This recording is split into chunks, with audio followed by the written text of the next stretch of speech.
washabihi ajma'in. Amma ba'd. Para po sa mga kapatiran naming mga Muslim, Assalamualaikum warahmatullahi wabarakatuh. At sa mga kababayan naming nandito na hindi pa po Muslim, magandang gabi po sa inyong lahat. Ako po ay humihingi ng paumanhin sa inyong lahat dahil sa kalagitnaan ng ating laro ay naisingit natin itong katulad nitong programa. So ito po ay kasama sa ating programa. Ang paliga po ito po yung isa sa pinaka-main purpose ng paliga natin na magbigay, mamahagi ng kaalaman tungkol sa relihiyong Islam. Dahil po dito, ako rin po ay nagagalak sa larong ngayon dahil mashallah, ang gagaling ng mga manlalaro ngayon. So bago po ang lahat, ako po ay pinupuri ko po ang Allah subhanahu wa ta'ala, ang nag-iisang Panginoon, ang nag-iisang tagalikha na siya'y lumikha sa ating lahat. Sa oras na po ito, hinihingi ko po sa inyong lahat na ako po bigyan ng kahit konting minuto mula sa inyo na nawa po ay inyong maintindihan at makakuha ng kahit konting aral. Sinabi ng Allah subhanahu wa ta'ala sa kanyang banal na Quran, وَمَا خَلَقْتُ الْجِنَّ وَالْإِنسَ إِلَّا لِيَعْبُدُونَ. Ang ibig sabihin po ng best na ito na sinabi ng tagalikha, wala pong dahilan ang aking paglikha sa mga tao at mga jinn, maliban na lamang na ako'y kanilang sambahin. So, ang maintindihan po natin sa best na ito, yun pala yung purpose kung bakit nandito tayo sa mundo. Ipagpalagay po natin, ikaw ay Kristiyano, ikaw ay Hudyo, ikaw ay Buddhist, ikaw ay Muslim. Ikaw ay nilikha upang sambahin ang nag-iisang Panginoon. Kung ikaw ay Kristiyano, naniniwala na ang lumikha sa iyo ay si Jesus, ikaw ay nilikha upang sambahin si Jesus. At kung ikaw naman ay Hudyo o kaya Indiano na sumasamba sa baka, ikaw ay nilikha ng baka upang sambahin ang baka.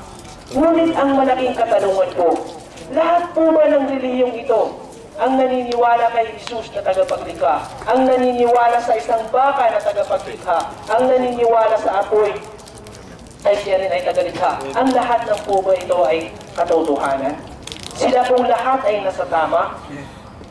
Maniniwala po ba kayo o sasangayunan niyo po ba ako na ang katotohanan ay isa lang? Ang katotohanan po ay isa lang. Ngunit ang katanungan, alin sa mga ito ang katotohanan? Ang baka ba ang nasa tama? Si Jesus ba ang nasa tama? Ang apoy ba ang nasa tama? O ang tao ba ang nasa tama? O ang Allah, ang nag-iisang Panginoon ang nasa tama? Ganun lang po ba ito? O ganun lang po ba ito? Ang paniwalaan ang totoong tagapaglikha, ang Allah subhanahu wa ta'ala. Magbigay po tayo ng kahit isang sample po. Ikaw po, siguro, marami po sa atin ngayon ang naging tatay. May mga anak na po sila, may mga anak na po kayo. Ang inyong anak, pinalaki, ginastusan, ibinigay ang lahat ng pangangailangan. Paglaki niya, iba ang kanyang kinilalang ama o kaya iba ang kanyang pinasalamatan. Lumaki ang iyong anak, hindi ikaw ang pinasalamatan, hindi ikaw ang kinilalang ama, kundi ang ibang tao, ipagpalagay natin. Yung tao pang walang naibigay sa kanyang kabutihan, yun ang kanyang pinapasalamatan. Ano ang iyong mararamdaman? Nasa tama po ba ito? Ang iyong anak, yung pinalaki, ang iyong pinaghirapan para lang sa kanya, tapos iba yung pasasalamatan at kinikilala? Tulad din po ng tagapaglikha. Ang Allah subhanahu wa ta'ala na nasa langit ngayon, ang nag-iisang Panginoon. Tayo, nilikha tayo dito sa mundo. Binigyan tayo ng mata, pantinig, lahat ng ating pangangailangan. Tayo nagpapasalamat kay Allah subhanahu wa ta'ala. Dahil binigyan tayo ng lahat ng ating pangangailangan. Mata, pantinig, panlasa, puso, katawan, paa, diba? Lahat po yan binigay sa iyo ng Allah subhanahu wa ta'ala. Ngayon ang tanong, sino ang iyong pasasalamatan? Sino ang iyong pasasalamatan? Kinilala mo ba kung sino ang naglikha, nagbigay sa iyo ng mga ganyan? Kinilala mo ba kung sinong nagbigay sa iyo ng mga biyayang ito? Alhamdulillah, ikaw ay tumatanggap ngayon ng sahod. Alhamdulillah, ikaw ay nasa mabuting kalagayan. Sino yung dapat pasalamatan? Hindi ba't ang nag-iisang Panginoon? Ngayon, saliksikin po natin kung sino po itong sinasabi nating Panginoon. Sinabi po ng Allah subhanahu wa ta'ala. At pati po sa Biblia. Ano po ang sinabi sa Biblia? Seek the truth, and the truth will set you free. Diba? At ano rin ang sinabi sa banal na Quran?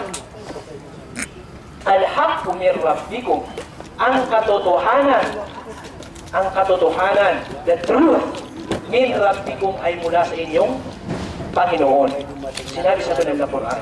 Ang inyong Panginoon, ang katotohanan ay nasa inyong Panginoon. Sino itong Panginoon? Sinabi ng Allah subhanahu wa ta'ala sa kanyang banal na Quran, Inni ana Allah. Ako ang Allah. At sinabi sa ibang beses, La ilaha ghairi. Walang Diyos maliban sa akin. So yun po ang katotohanan. Ang Allah, ang nag-iisang Panginoon, na nasa langit ngayon ang nag-iisang Panginoon. Kaya po ang pinakaunang katuruan sa relihiyong Islam ay ang saksihan na walang Diyos na dapat sambahin maliban kay Allah. Kung ikaw ay naniniwala na ang Allah, ang nag-iisang Panginoon ay mayroon siyang anak, tanungin mo iyong sarili, ang Allah ba, ang nag-iisang Panginoon ay nangangailangan ng anak? At kailangan pa itong isakripisyo? At kailangan pa itong kung ano-ano? Anong sinabi ng Allah subhanahu wa ta'ala sa banal na Quran? Qul huwallahu ahad. Sabihin mo, ipagpadya mo, Propeta Muhammad, ang Allah ay nag-iisa. Lam yalid wa lam yulad. Hindi siya nagkaanak at hindi siya ipinanganak. Yan ang Allah subhanahu wa ta'ala. Siya ang Allah subhanahu wa ta'ala. Ang nag-iisang Panginoon, hindi siya nanganak at hindi siya ipinanganak. Yan po ang totoong Diyos, ang nag-iisang Panginoon. So, yun po, bigyan po natin ng kahalagahan itong buhay natin. Ang kilalanin, pasalamatan, sambahin ang totoong lumikha at dapat nararapat na pasalamatan. Nawa po ay nakakuha kayo ng kunting aral sa gabing ito. Wa sallallahu ala sayyidina Muhammad wa barik wa sallam.